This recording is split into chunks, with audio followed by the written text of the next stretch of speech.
Hi everyone, it's Carl here from Warriors of Dystonia. Gonna tell you what I've been up to, what's been going on, and what happens next, or what I'm hoping will happen next. So, if you've been following me, then you'll know that we've been working incredibly hard on doing lots of DIY, redoing our daughter's bedrooms, and this recent job was an absolute arse. It was an arse. Oh, we kind of predicted that it was going to be tough. We knew that there was going to be a lot of work to do, but that didn't make it any easier in the slightest. So my oldest daughter, her bedroom is in the converted attic. It's lovely. Um, it's a small space to work with. That's what made hers tricky, but it was pretty straightforward. It was mostly a repaint and mostly just build some new IKEA furniture. The bed that she had and our youngest daughter had was two parts of a bunk bed that had been split into separate beds. And when I rebuilt them as separate beds, I needed to attach these ugly metal brackets and things to keep the bed together. So the two of them were in desperate need of some nice new furniture. So we finished my oldest daughter's bedroom off relatively easy in comparison to the nightmare that we've had for the past 2-3 weeks working on my youngest daughter's room. So my youngest daughter, Hope, she needed all of the wallpaper taken off. She had this really ugly sink and tiles in the corner of the room, which were the remnants and leftovers of kind of a built-in wardrobe unit that was there when we first moved in. It was incredibly 1970s. The tiles were ugly, and what we had done is when we got rid of the fitted wardrobes that were around it, we just left the sink there in our heads thinking, well, maybe it'll be useful for the girls. No, it never was. It was mostly used for storage. Hope used to just chuck her toys and just leave them in the sink. It was horrible, never liked it. But we also knew it was going to be a big job. So we just kind of left it. But this time we were like, right, new floor, let's get the sink out, let's get the wallpaper off, repaint the entire room, brand new furniture. And that's what we did. Starting with the wallpaper was an arse again. It was just an arse. We were soaking it. We weren't using a steamer. I don't get on well with steamers. What I use is I have a spray bottle of water. I put towels all around the edges and I spray the wall so that it's soaking the wallpaper. That comes off nice and easy. I found that works easier for me in my personal experience than trying to use a big steamer. So anyway, the top layer of the wallpaper was coming off nice, big sheets, quite satisfying. However, it was leaving like a layer of paper, like thin underpaper, all over the walls. So as we were taking this off, that was also taking pieces of wall off, like plaster and things. So that was coming off in chunks.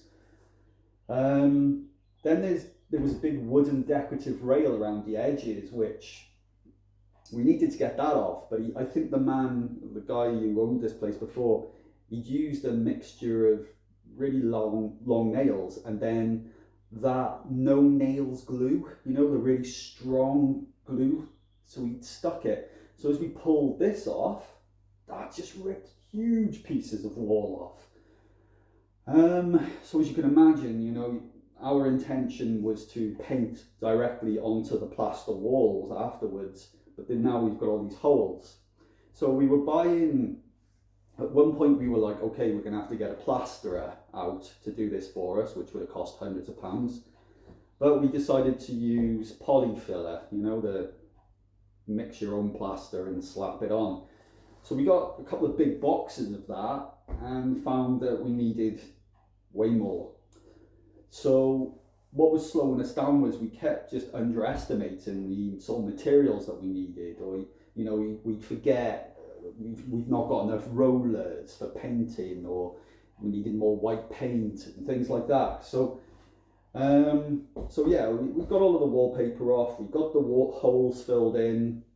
As anyone knows out there, if you're painting on plaster, you need to use a kind of a watery paint base first of all as a layer. So paint very wet paint on, so that you can then paint your layer of whatever colour it is on top of that. If you go straight into plaster with just normal paint, like painting onto it, the plaster absorbs every bit of moisture and the paint that's left there will crack. So if you do your wet layer first, the plaster, who's very thirsty, he drinks, or she drinks, whatever we're going to say the plaster is, drinks in all of that moisture, and then you can just paint over it. So that's where we got to then. So we had to paint all of the walls. Oh yeah, and I forgot, had to get a plumber out to help get the sink out. He took all of the pipes off for me. I then pulled the sink out, took the tiles off and everything. Yes, we got that repainted. Our niece's partner then, we'd heard rumours that he was brilliant at doing flooring, so he very kindly this time last Friday, came and did the floor for us. He put all of the flooring down, couldn't fault the guy. He's done an amazing job. Then we had to put the edging around the floor, which that was when I actually lost it. At this point, my dystonia, my shakes, my trembles, it was at its worst. I couldn't sit still. My head was, really, really going. I had aches in my neck that I've not had in a long time. I was so exhausted. I wasn't sleeping because I kept running the job through my head constantly when I went to bed. Yeah, it was so tough. Then we sort of got to this week and it was just trinkets then. So I built the furniture in the room, which I really don't mind. I quite like building furniture. It's like giant Lego, so that was satisfying.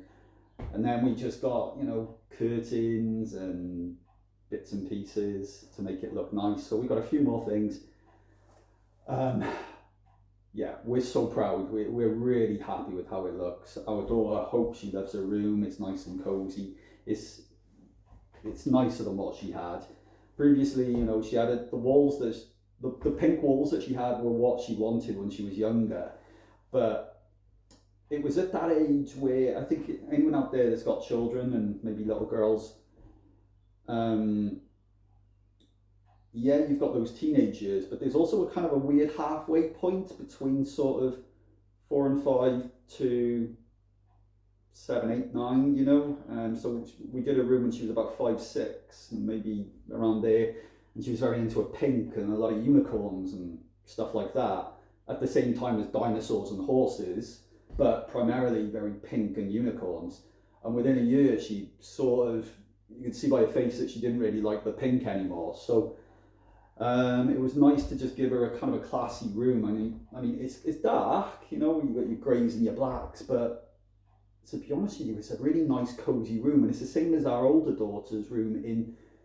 Hers is quite dark as well, but it's cozy and it looks nice with ambient light. It's a nice chill out zone for them both. Both of their rooms look great.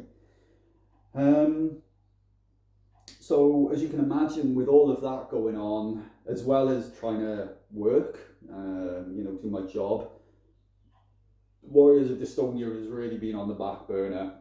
I got a few things that I want to do over the weekend. I'm going to share the podcast. I didn't get an opportunity to do that last week or the week before.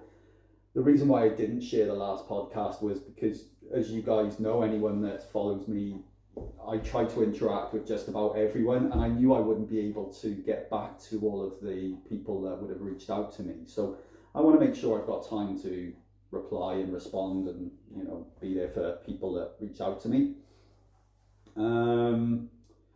And then I will edit the second podcast then. So I'll edit the second podcast, and I will also reach out to one of the other people that are on my list who wanted to be on the podcast. My goal is still to get at least 5 podcasts done this year, and I'm still well on track for that. I've got more DIY work to do though. We're going to be working on my front room, my living room, which needs a major update. We've got a brick fireplace in there which is straight out of the 60s and 70s. It's like really large bricks that they kind of comes out into the room too much. So we want to get rid of that. We only light the fire maybe 2-3 times a year around Christmas, which looks beautiful. Don't get me wrong, it looks beautiful and you can't beat a proper fire. However, having 11.5 months of that fireplace just sort of taking up most of the space in our living room is not really justified. So that's our next project. So still lots of DIY and housework to go, but taking a little bit of time now. This weekend I'm doing nothing. I'm doing absolutely nothing. I'm just going to chill. Yeah. I'm going to try and relax a bit. My dystonia now, over the past few days, has got so much better. Always there. It's always going to be there, isn't it? But I'm back under control. I've got my strength back. I've slept pretty well for the past couple of days. Tell a lie, night before last, I did wake up at about 2, but I went back to sleep again. So sleep is better than it was, because whilst we were in the thick of all of the DIY work in my daughter's bedroom, it was my sleep was wrecked, it was ruined. So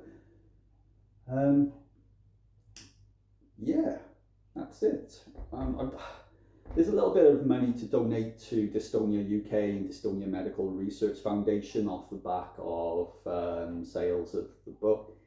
It's really dried up, guys.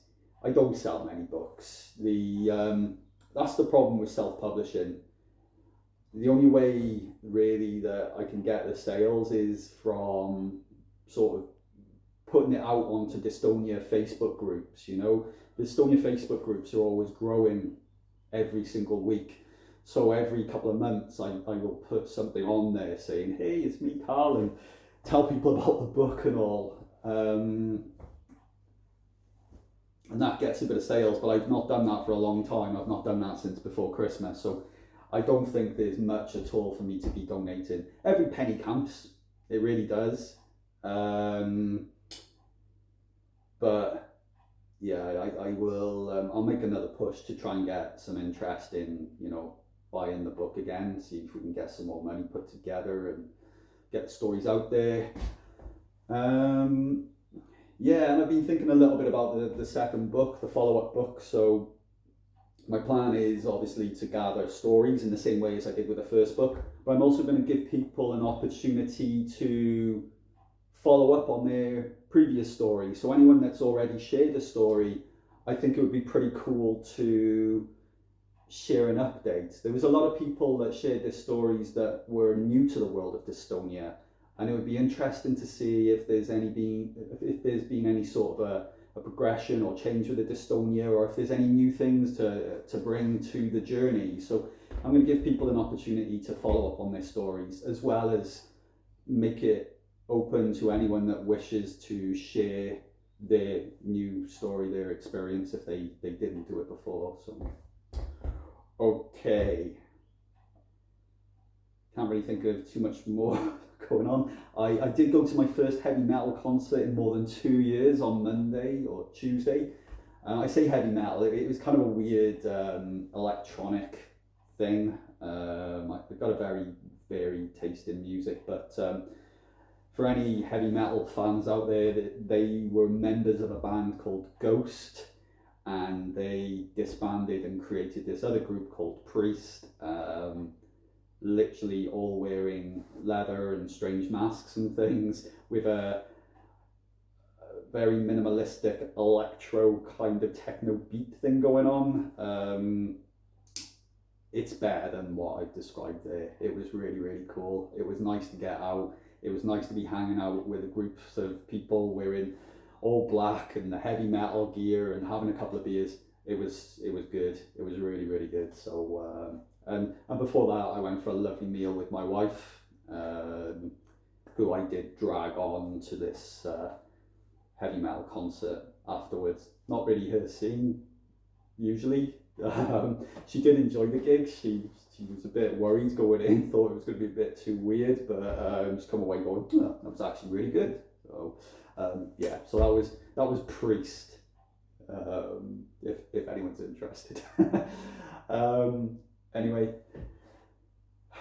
thanks for watching. I don't know whether this is actually going to be too long for Instagram. I'll try and get it on Instagram, otherwise it's going to be on YouTube. But anyway, thank you so much for watching. If this is the first time you've watched any of my videos, or you want to ask me anything or get in touch or anything, please do. Obviously, I'm not a medical expert. I've got my dystonia and all, but you know, sometimes people like to just sort of get in touch and ping me a message and things anyway. So I'm always up for that. Always like meeting new people. Okay, take care.